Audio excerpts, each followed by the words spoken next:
The headlines got one thing wrong. They called me the maid who changed the city. The truth was far simpler and far more dangerous. I only picked up something everyone else chose to leave behind. 3 days before my face appeared on every television screen in America, I was just Claire Bennett, 26 years old, wearing a navy housekeeping uniform with my name stitched above the pocket and comfortable shoes that squeaked across polished marble floors after 10-hour shifts. Nobody noticed the people who cleaned luxury hotels. Guests remembered the chandeliers, the grand piano, the skyline outside the windows, but never the women quietly replacing towels before sunrise. I preferred it that way. Invisible people rarely became headlines. My alarm rang at 4:45 every morning. By 6 o'clock, I was pushing my linen cart through the hallways of the Ashcroft Grand Hotel in Manhattan while the city outside slowly woke beneath a pale orange sky. Fresh coffee drifted through the lobby. Suitcases rolled across marble. Executives hurried toward elevators with phones already pressed against their ears. Everything followed a rhythm so predictable that I could tell the time simply by listening to the sounds around me. Room 1824 always requested extra pillows. Room 1907 always complained the coffee wasn't hot enough. The penthouse floor almost never needed service because its guests valued privacy more than spotless mirrors. That Thursday felt no different until I noticed the cameras. News crews had gathered across the street before sunrise, satellite trucks lining the curb as reporters rehearsed introductions into bright microphones. I assumed another celebrity had checked in. Manhattan always had someone famous arriving somewhere. I kept my head down and pushed my cart inside. My supervisor, Mrs. Alvarez, handed me the electronic room list with her usual tired smile. Penthouse corridor today, Claire. Just follow instructions and don't linger. I nodded because following instructions had become second nature. Rent was due next week. My younger sister Emma still needed help paying tuition in Boston. Every paycheck already belonged to someone else before it reached my account. I couldn't afford mistakes. The elevator climbed silently toward the top floor. Soft instrumental music floated through hidden speakers while the digital numbers blinked upward one by one. 27. 28. 29.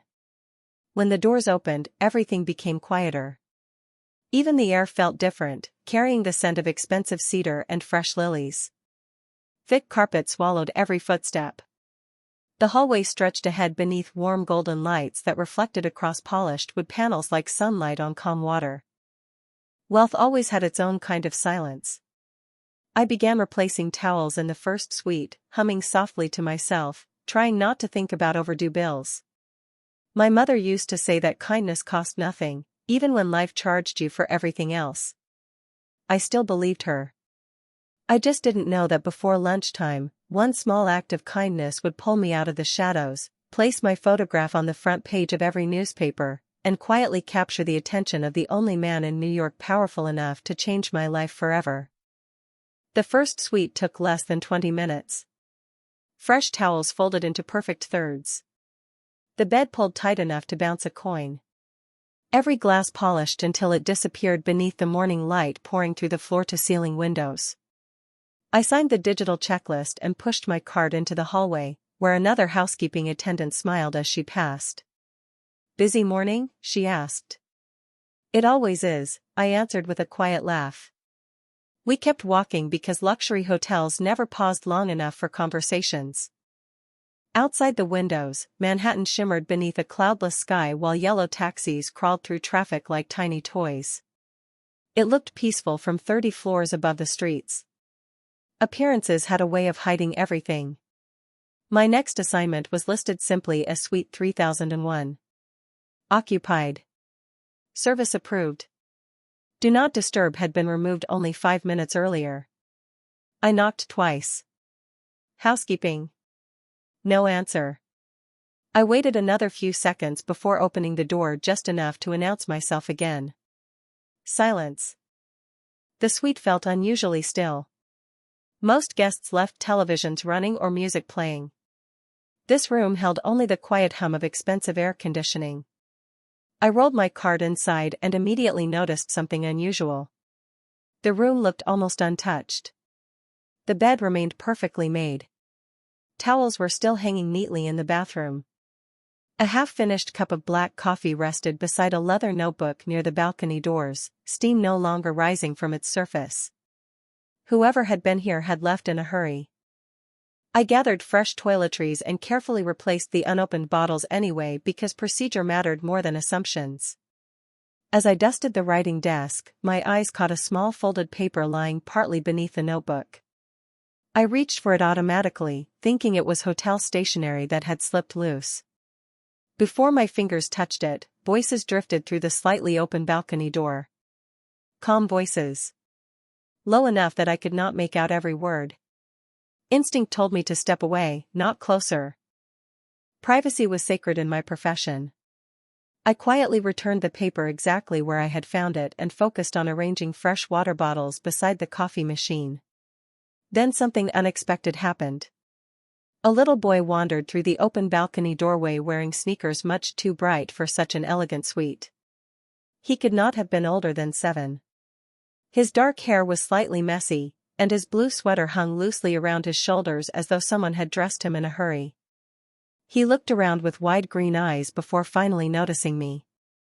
"Excuse me," he asked softly. "Have you seen my dad?" I smiled and crouched just enough to meet his eyes without making him uncomfortable. "I have not, but I think we should help you find him." He nodded, trying very hard to look brave. Children always tried to be stronger than they felt. My heart recognized that expression immediately because I had worn it myself after my father passed away. I offered him a small bottle of water from my housekeeping cart. He accepted it with both hands and whispered, "Thank you." Somewhere beyond the hallway, an elevator chimed. Footsteps approached, steady and unhurried. The little boy turned toward the sound, relief washing across his face before I even saw who was coming. I simply stood there holding a stack of fresh towels, completely unaware that the next person to walk through that doorway would quietly alter the direction of my entire life.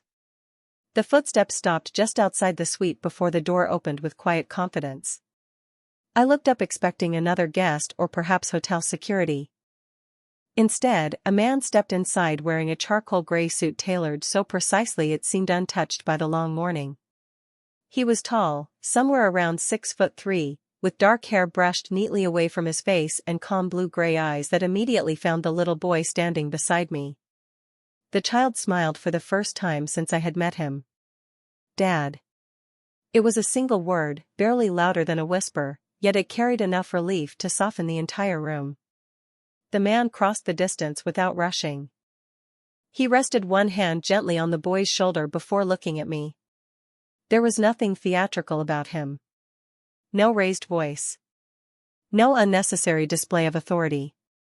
Even so, the room seemed smaller the moment he entered. Some people filled space without trying. He was one of them. "Thank you," he said, his voice low and measured. "I believe my son wandered farther than he intended." I smiled politely. "He was very brave. We were just about to call hotel security so they could help us find you." The little boy looked embarrassed. "I wanted to see the view from the hallway." His father gave him a patient look instead of a lecture. "Next time you tell me first." The boy nodded immediately. It was the kind of quiet understanding that only came from trust. I returned to my housekeeping cart, hoping to finish the room and leave without interrupting their morning any longer. That was when I noticed the leather notebook still resting beside the cold cup of coffee. The folded paper I had ignored earlier had slipped onto the polished floor without anyone noticing. Before I could bend down, the little boy picked it up. "Dad, you dropped this." The man accepted it without unfolding it. His expression never changed, but I caught the smallest pause in his movement. "Thank you, Luca." He slipped the paper inside the notebook and closed it carefully. "And thank you again, miss." His eyes shifted briefly to the stitched name on my uniform. Claire. Hearing my first name from a complete stranger felt oddly personal, although his tone remained perfectly respectful. "You are welcome," I answered. I hope both of you enjoy the rest of your stay. For a moment neither of us spoke. Sunlight poured through the balcony windows, casting long reflections across the hardwood floor while the city stretched endlessly beyond the glass. Somewhere below, distant sirens blended with traffic, becoming nothing more than another part of New York's endless soundtrack. Then someone knocked firmly at the suite door. Two men in dark business suits entered after receiving a quiet invitation. Their posture was professional, their expressions composed, yet they immediately directed their attention toward the man standing beside Luca. One handed him a tablet while the other spoke softly enough that I could not hear the words. I was not trying to listen. Years of working in hospitality had taught me that discretion was often worth more than tips. I lowered my eyes and continued replacing the final stack of towels. Still, I could feel the atmosphere changing. Whatever meeting awaited him mattered. As I guided my cart toward the exit, Luca smiled and waved. I waved back before stepping into the hallway. The suite door closed gently behind me. I had no idea who Nathan Romano really was. I only knew he was a father who thanked a hotel maid with genuine courtesy. It would take less than an hour for me to discover that almost everyone else in New York knew his name, and none of them spoke it as calmly as I had just done. The rest of my morning slipped back into its familiar rhythm, or at least I tried to convince myself it had. Fresh sheets. Clean mirrors. Refilled coffee trays. Every task followed the same careful routine my hands knew by heart, yet my thoughts kept returning to the quiet father and his son. There had been no expensive performance, no arrogance, no impatience. Just a simple thank you that somehow stayed with me longer than the generous tips I occasionally received from wealthy guests. Around 11 o'clock, I wheeled my cart into the employee service corridor where housekeeping staff usually gathered for a quick coffee before lunch. The television mounted above the vending machines was already tuned to a local news station. Reporters stood outside the front entrance of the hotel, microphones raised toward a crowd that seemed to grow larger every minute. One of the housekeepers reached for the remote and increased the volume. Major business leader expected inside the Ashcroft Grand today, the reporter announced. Security remains unusually tight as executives from several international companies arrive for a private meeting. I barely glanced at the screen while pouring myself a paper cup of coffee. Hotel events rarely interested me. Guests came and went every day. They belonged to another world entirely. Mrs. Alvarez appeared in the doorway holding a clipboard against her chest. "Claire, could you do me a favor?" "Of course." The florist delivered fresh white lilies for the executive conference room, but one arrangement was sent to the wrong floor. "Could you take it upstairs before the luncheon begins?" "No problem." She smiled with obvious relief. "Thank you. You always save me." 5 minutes later I stepped into another elevator, balancing the elegant glass vase carefully with both hands. The flowers smelled fresh, carrying a light fragrance that softened the polished steel walls around me. When the doors opened on the conference level, I immediately noticed several men in tailored suits speaking quietly near the entrance. Hotel staff moved efficiently between them with trays of sparkling water and coffee. Everyone seemed focused. Everyone except one small figure standing alone near a large window. Luca. He was looking down at Central Park with complete fascination, one hand resting against the glass. I walked toward him slowly. "Your father knows where you are this time?" He looked up and smiled. "Yes. He said I could stay here until the meeting starts." I laughed softly. "That sounds much better than wandering hallways alone." He nodded proudly before pointing toward the skyline. "Do you ever get tired of looking at New York?" I turned toward the window. Sunlight reflected from hundreds of buildings, making the city sparkle like polished glass. Yellow taxis moved through the streets far below while tiny boats crossed the Hudson River in the distance. "No," I admitted. "Every day it looks a little different." Luca seemed satisfied with that answer. Before either of us spoke again, Nathan Romano stepped out of the nearby conference room. His attention found his son first, then shifted naturally toward me. There was the slightest hint of surprise in his expression before it disappeared beneath the same calm confidence I remembered. "Claire," he said with an appreciative smile. "It seems my son keeps finding you before I do." I glanced down at the vase in my hands. "I think New York is much smaller than people imagine." For the first time since meeting him, Nathan laughed quietly.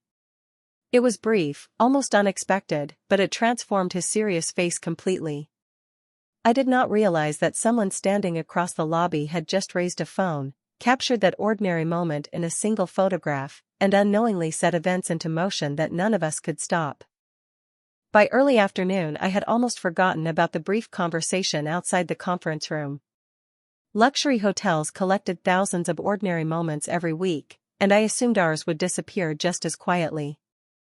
I finished my final inspection, returned my housekeeping cart, and changed into my light gray sweater before leaving through the employee entrance on West 47th Street.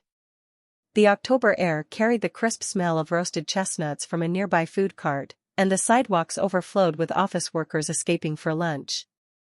My phone buzzed inside my purse just as I reached the subway entrance. "Emma." I answered with a smile already forming on my face. "How did your chemistry exam go?" She laughed. "I think I survived." "Did you remember to eat lunch today?" "Eventually," I admitted. "You always say eventually." I promised her I would cook something when I got home, and after we hung up I felt the familiar warmth that always came from hearing my younger sister's voice. She had become my only family after our parents were gone, and every extra shift I worked carried her future with it. I had taken only a few more steps when people around me suddenly slowed down. Several strangers were staring at their phones. Someone pointed toward a television hanging inside a nearby electronics store.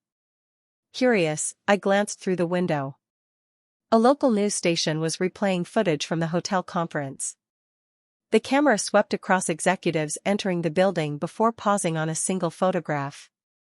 My photograph. I froze on the sidewalk. There I was, still wearing my housekeeping uniform, smiling politely while handing the vase of white lilies to a hotel employee. Nathan Romano stood several feet away beside Luca, smiling in my direction. The image lasted only a few seconds before the anchor continued speaking about the mysterious businessman whose private appearance had attracted unusual public attention. My name was never mentioned, but my face remained perfectly clear. A woman standing beside me looked from the screen to me and back again. "That is you," she whispered with obvious surprise. I forced an awkward smile. "I guess it is." Within minutes my phone began vibrating again and again. First it was another housekeeper asking if I had seen the news. Then Mrs. Alvarez wanted to know whether reporters had contacted me. Even an old high school friend sent a message asking why I was standing beside one of the most influential men in New York. I honestly did not know how to answer because I barely knew the man myself. We had exchanged nothing more than simple kindness. Yet somehow the photograph suggested an entirely different story. By the time my subway train reached Queens, the image had spread across social media. Complete strangers were inventing explanations for a moment that had lasted less than 30 seconds. Some insisted I was a hotel manager. Others claimed I worked directly for Nathan Romano. A few imagined elaborate stories that belonged in movies instead of real life. I sat quietly by the train window watching the city blur past in streaks of gold and gray, feeling as though my ordinary world had slipped a few inches out of place. I kept reminding myself that tomorrow another headline would replace today's curiosity and everyone would move on. I had no way of knowing that while thousands of strangers debated my identity online, Nathan Romano was looking at the very same photograph in complete silence, noticing one detail that nobody else had seen, and making a decision that would soon bring our lives together once again. The next morning began with rain tapping softly against my apartment window before dawn. I stood in my tiny kitchen stirring oatmeal while the local news played quietly in the background. The television moved on to another story, another politician, another business merger. My photograph had already disappeared from the morning broadcast, and I convinced myself the strange attention had lasted less than a day. That was how New York worked. It rushed forward without asking whether anyone had been left behind. By 7 o'clock I was back inside the Ashcroft Grand, tying my navy housekeeping apron as coworkers exchanged knowing smiles. "Celebrity is back," one of them joked. I laughed and shook my head. "Give it another hour. Everyone will forget." I wanted to believe those words. Mrs. Alvarez handed me a lighter schedule than usual. "Several VIP guests checked out early," she explained. "You can finish before 5 if everything stays quiet." Quiet sounded wonderful. The morning passed without surprises until I noticed something unusual outside the employee entrance during my lunch break. A black sedan sat across the street with its engine running. It was an expensive car, polished so perfectly that the cloudy sky reflected across its surface. I barely paid attention. Manhattan was full of luxury vehicles.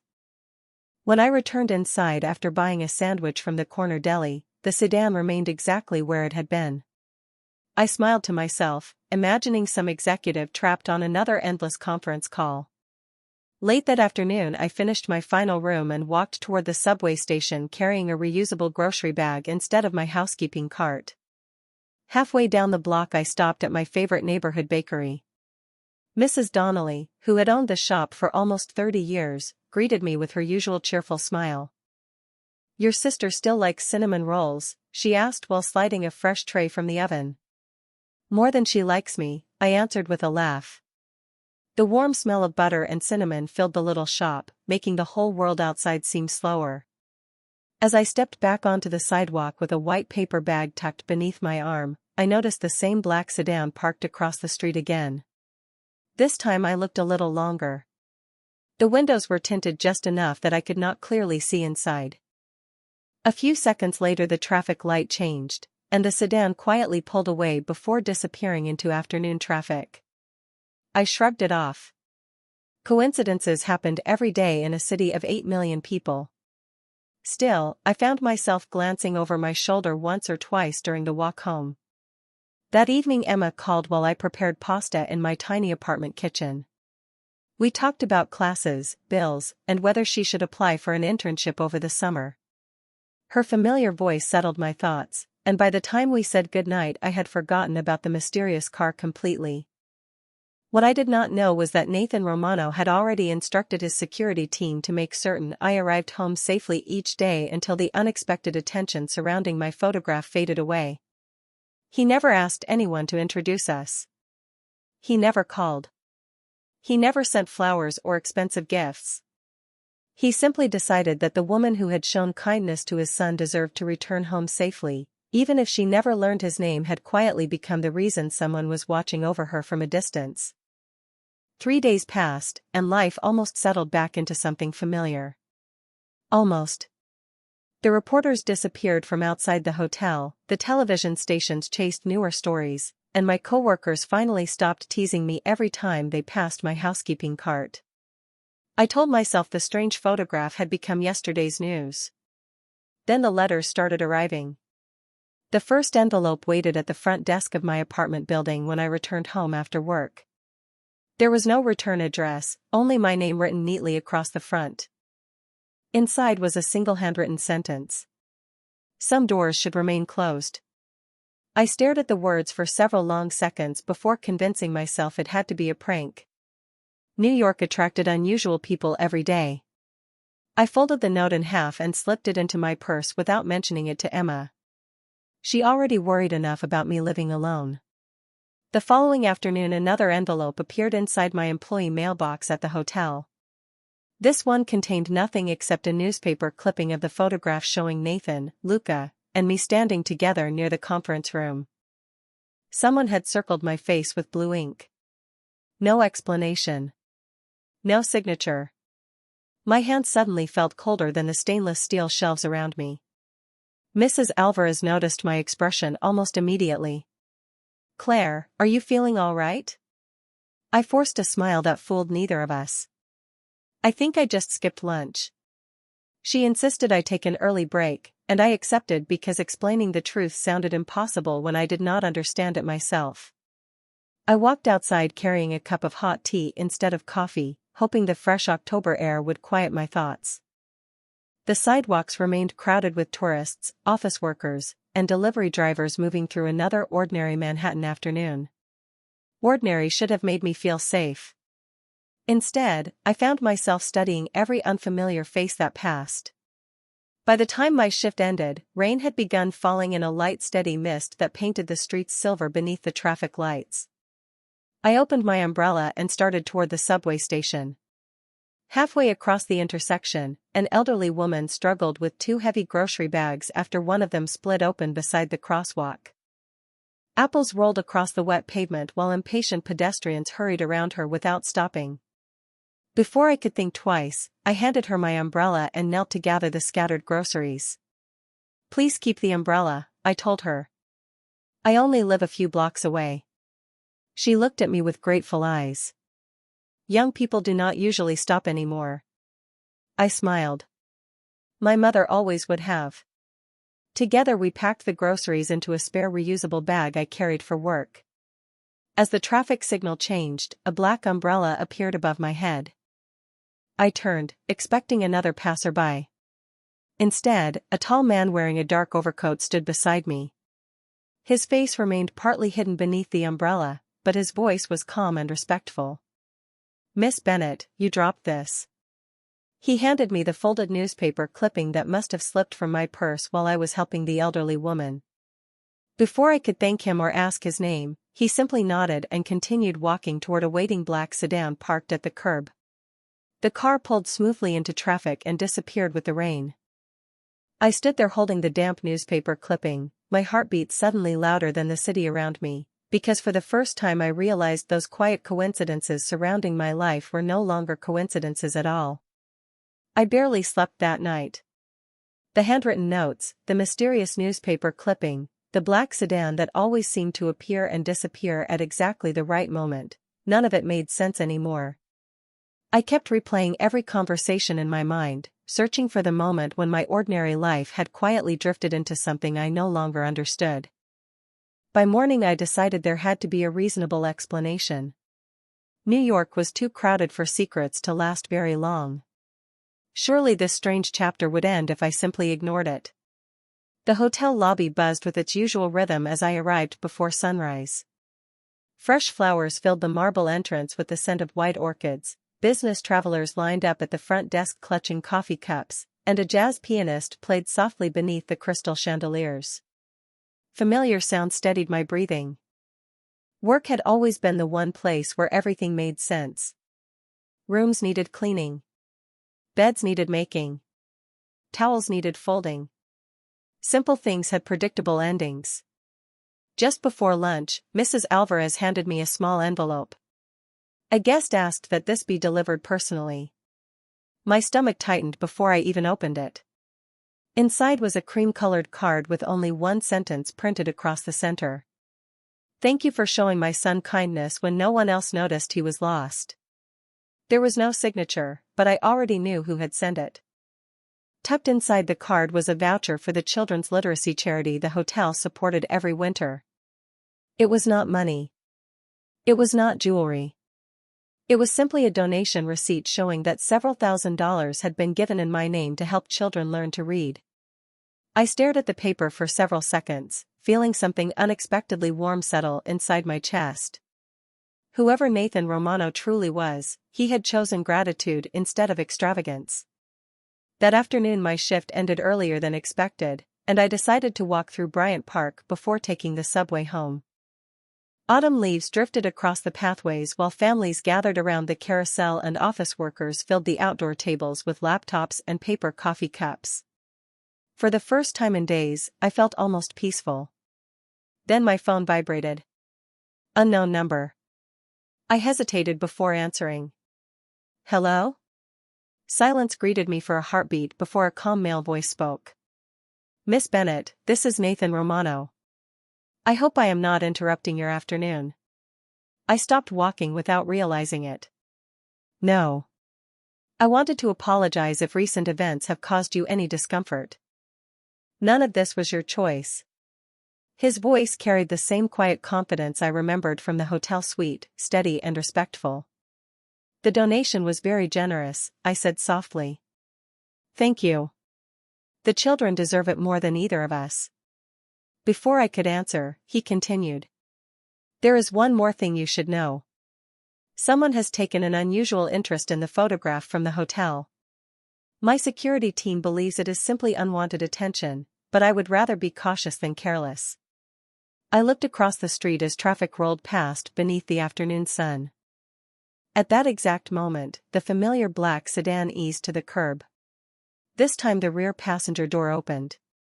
Nathan stepped out wearing a dark navy overcoat instead of a tailored suit, looking more like a father leaving work than the powerful businessman everyone whispered about. He remained several yards away, giving me space instead of closing the distance. I thought it was better to tell you myself, he said after ending the call. You deserve honesty. For a long moment neither of us moved. The city continued around us with its endless noise, but somehow everything between us felt remarkably still. It was the first time he had stepped out from the shadows, not to control my life, but simply to make certain I no longer faced the uncertainty alone. For several seconds I simply looked at Nathan without knowing what to say. He had every opportunity to hide behind assistants, lawyers, or security personnel, yet he had chosen to stand in front of me himself. The afternoon breeze carried the scent of fallen leaves through Bryant Park while children laughed near the carousel, completely unaware that my ordinary life had shifted once again. You could have ignored all of this, I finally said. Nathan slipped one hand into the pocket of his overcoat and offered the faintest smile. Ignoring a problem rarely makes it disappear. His answer was calm, almost gentle, but there was a quiet certainty behind every word. It reminded me of the way he had spoken to Luca, never raising his voice, never asking for attention. I still do not understand why anyone would care about a photograph, I admitted. Neither do I. He looked toward the busy avenue before continuing. Sometimes people invent stories because the truth is less exciting. Sometimes they become curious about the people standing near someone they already recognize. Curiosity usually fades. Until then, I would rather you were not facing unnecessary attention alone. I studied his expression carefully, searching for arrogance or hidden expectations, but found neither. Everything about him suggested control, yet none of it felt directed at me. Before I could answer, a familiar voice interrupted us. Miss Bennet. We both turned toward an elderly gentleman wearing a dark green jacket. It took me a second to recognize him. Mr. Harris. He volunteered every Saturday at the literacy charity where I occasionally helped children practice reading. He smiled warmly as he approached. I almost did not recognize you without your housekeeping uniform. I laughed with relief. It is good to see you. He glanced politely toward Nathan. I hope I am not interrupting. Not at all, Nathan replied before extending his hand. Nathan Romano. Mr. Harris shook it with an easy smile that carried none of the hesitation I had begun noticing in other people whenever Nathan's name appeared. Claire has helped our reading program for almost 2 years, he said proudly. The children ask for her every weekend. Nathan looked at me with genuine surprise. You never mentioned that. I shrugged. It is only a few hours on Saturdays. Only a few hours, Mr. Harris repeated with a quiet chuckle. Tell that to the 8-year-old who finished his first chapter book because she refused to let him give up. Heat rushed into my face. Praise had always made me uncomfortable. Nathan remained silent for a long moment before saying softly, kindness seems to follow you even when nobody is watching. Those simple words settled somewhere deep inside me because they did not sound like a compliment. They sounded like an observation. Mr. Harris excused himself after wishing us both a pleasant afternoon, leaving the park strangely quiet again despite the crowds all around us. Nathan glanced toward his waiting sedan but made no move to leave. Luca asked whether he might see you again someday, he said. He wanted me to tell you that he has not wandered away once since the hotel. I laughed before I could stop myself. That is probably the best progress report I have ever received. Nathan smiled in return, and for the first time I noticed how much younger he looked when he did. Neither of us realized that a photographer standing across the street had quietly captured another image of us talking beneath the golden trees, and by sunset that photograph would begin circulating online beside the first one, giving strangers another reason to believe there was a story between us that neither of us had intended to write. The photograph spread faster than I ever imagined possible. By the next morning my phone overflowed with messages from coworkers, neighbors, and even distant relatives I had not spoken to in years. Someone had posted side-by-side images from the hotel and Bryant Park with headlines asking who the mysterious woman beside Nathan Romano really was. Complete strangers confidently answered questions they had invented themselves. Some claimed I had been secretly working for his company. Others insisted I was a longtime family friend. The truth was almost laughably ordinary. I was still waking up before sunrise to make beds and polish mirrors. I was still carrying grocery bags home on the subway because a taxi felt like an unnecessary luxury. Nothing about my life had changed, except everyone suddenly believed it had. When I arrived at the Ashcroft Grand, several reporters stood outside the entrance hoping to photograph important guests. Hotel security directed them politely toward the sidewalk while employees quietly entered through the staff door. Mrs. Alvarez met me before my shift began. "Claire, the general manager wants to see you." My stomach tightened immediately. I followed her upstairs, preparing myself for the possibility that the unexpected publicity had become too much for the hotel. Instead, the general manager greeted me with a reassuring smile. "Claire, we know you have done nothing inappropriate. You have represented this hotel with professionalism from the day you started here. If any member of the press approaches you inside the building, simply direct them to our communications office. You are here to do your job, not answer rumors." Relief washed through me so quickly that I nearly laughed.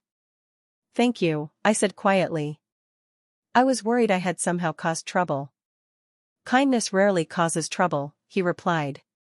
"Speculation does." Those words stayed with me throughout the day. During my lunch break I sat alone in the employee courtyard, eating a turkey sandwich while autumn sunlight warmed the brick walls around me. My phone buzzed once. It was not another reporter. It was Nathan. His message contained only one sentence. "I hope today has been easier than yesterday." I stared at the screen before replying. "The hotel has been kinder than the internet." Less than a minute later another message appeared. "Real people usually are." I smiled despite myself. There was something unexpectedly comforting about his refusal to dramatize the situation. He never tried to control the conversation. He simply checked whether I was all right. That evening, after my shift ended, I stopped by the literacy center for my regular volunteer session. 8 children gathered around a worn wooden table, taking turns reading aloud from colorful chapter books while I helped with unfamiliar words. Their excitement over every completed page reminded me that the world remained much bigger than gossip and photographs. As I locked the classroom afterward, Mr. Harris walked beside me toward the parking lot. "You seem lighter tonight," he observed. I thought about that for a moment before answering. I finally realized I cannot control what strangers decide to believe. I can only decide who I am when I wake up tomorrow. He smiled proudly. That is a lesson many people never learn. As I stepped onto the sidewalk beneath the glow of the streetlights, I noticed the familiar black sedan waiting quietly across the street once again. This time it no longer felt like an intrusion. It felt like a silent promise that somewhere in the city, someone had chosen responsibility over distance, and for reasons I still did not fully understand, that promise now included me. Saturday mornings had become my favorite part of every week long before anyone knew my name. The Literacy Center occupied the first floor of an old brick building in Queens where the floors creaked with every step and the bookshelves had been repaired more times than anyone could remember. It was never impressive, but it always felt like home. I arrived carrying a canvas tote filled with donated storybooks and found the children already arguing over who would read first. Their laughter washed away the noise that had followed me all week. For 2 hours I forgot about photographs, reporters, and curious strangers. I only cared about helping 8 children discover that words could open doors no amount of money ever could. After the last family left, I stayed behind to organize the reading corner. Mr. Harris walked over holding 2 paper cups of coffee. He handed one to me before leaning against the bookshelf with an unusually thoughtful expression. "Someone visited yesterday asking about you," he said. I looked up in surprise. "A reporter?" He slowly shook his head. "No. A man in a navy suit. Very polite. He asked how long you had volunteered here and whether you had ever accepted recognition for your work." My heart immediately knew the answer before my mind caught up. "Nathan?" Mr. Harris smiled. He never introduced himself until I asked. He spent nearly half an hour listening while I told him about the children. He did not ask how many photographs you had taken together. He wanted to know how many Saturdays you had quietly given away. I stared into my coffee without speaking. Somehow that detail mattered more than every generous donation or thoughtful message he had sent. Why would he care? I whispered. Mr. Harris looked toward the empty reading tables where small crayons still lay scattered beside unfinished drawings. "Because character is easier to trust than reputation." Those words stayed with me throughout the afternoon. As I walked toward the subway station, my phone vibrated with a message from Nathan. "Luca finished his first full chapter book today. He insisted I tell you because you said reading gets easier 1 page at a time." I laughed softly before replying. "Tell him I am proud of him." 3 dots appeared almost immediately. "He would like to thank you himself if you are comfortable joining us for lunch tomorrow. No reporters. No meetings. Just a father keeping a promise to his son." I stopped beneath the shade of a maple tree whose golden leaves drifted gently onto the sidewalk around me. There was no pressure in his invitation. He had even given me permission to refuse without saying the words aloud. I thought about the frightened little boy I had met outside that hotel suite only days earlier. I remembered the way Nathan had thanked me before anyone knew cameras were watching. None of those moments had been performances. They had happened when no audience existed. I typed my answer carefully. I would be happy to see Luca again. His reply came a few seconds later. "Thank you, Claire. Sometimes the smallest acts of kindness become the ones we remember the longest." As I slipped my phone back into my purse, I finally understood what had quietly connected our lives from the very beginning. It had never been the photographs. It had never been the headlines. It had begun with a lost little boy, a patient father, and 2 ordinary people choosing kindness when nobody expected it to matter. Sunday arrived wrapped in clear blue skies and cool autumn air that made Manhattan feel almost gentle. I stood outside a small family restaurant overlooking the Hudson River, wondering if I had made the right decision. It had been years since I accepted an invitation from someone I barely knew, especially someone whose life seemed so completely different from mine. Before I could second-guess myself, the front door opened and Luca came running toward me with a hardcover book clutched proudly against his chest.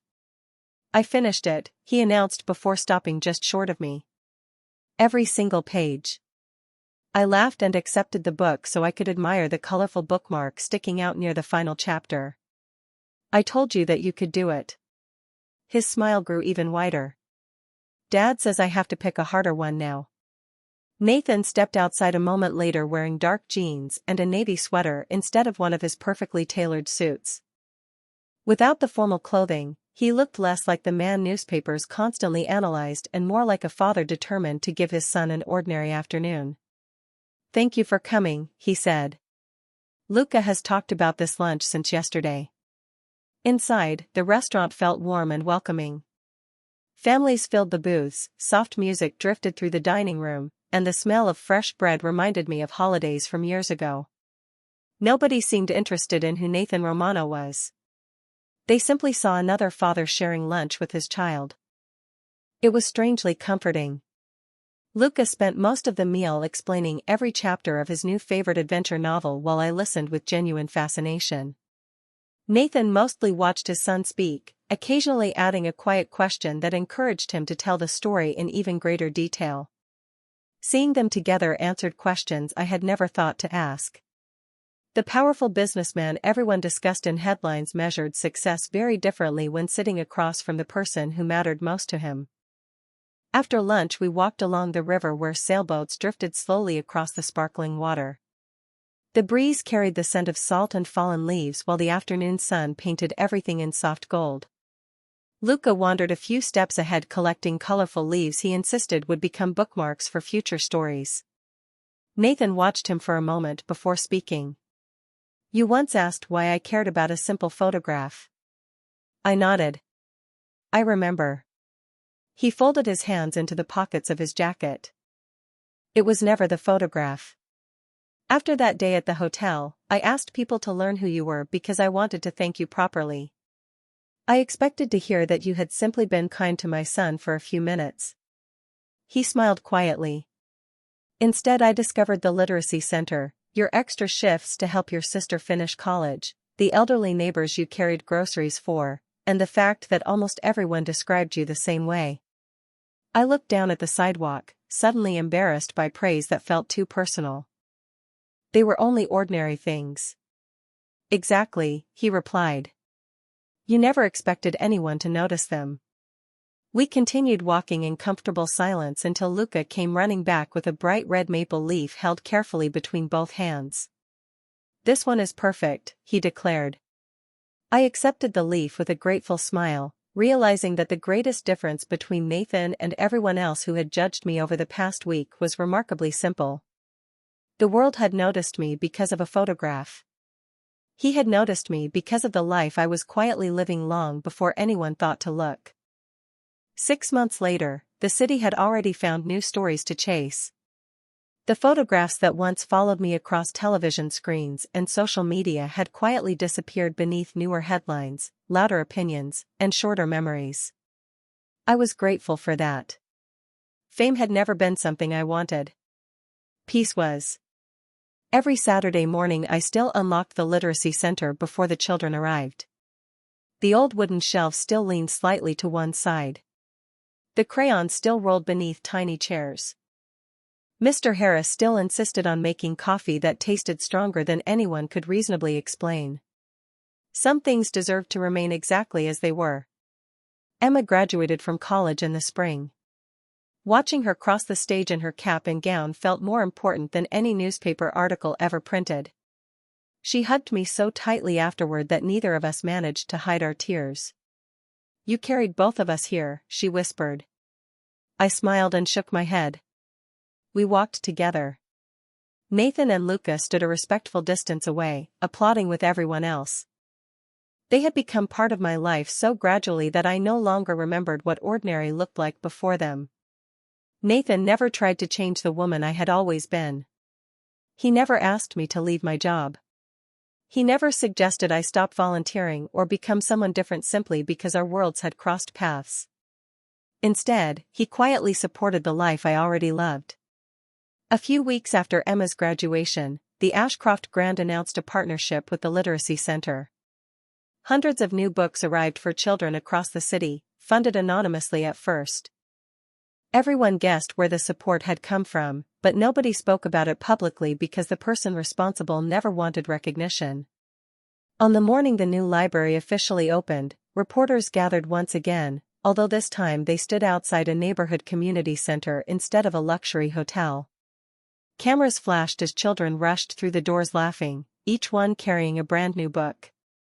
One journalist recognized me and asked whether I wanted to comment about the attention I had received months earlier. I looked around the room before answering.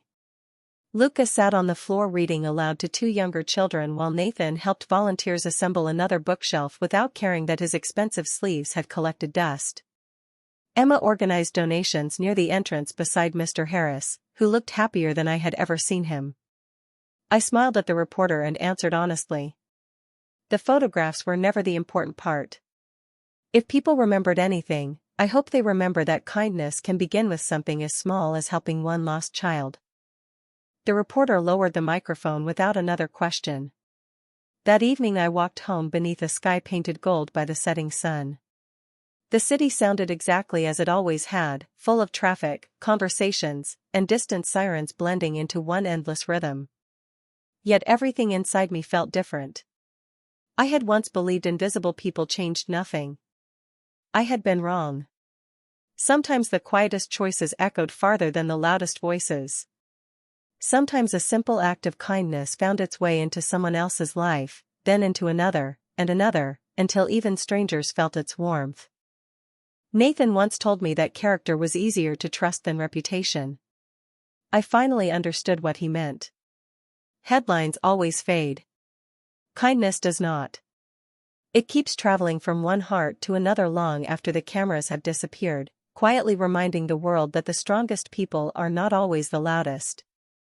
Sometimes they are simply the ones who choose to care when nobody is watching.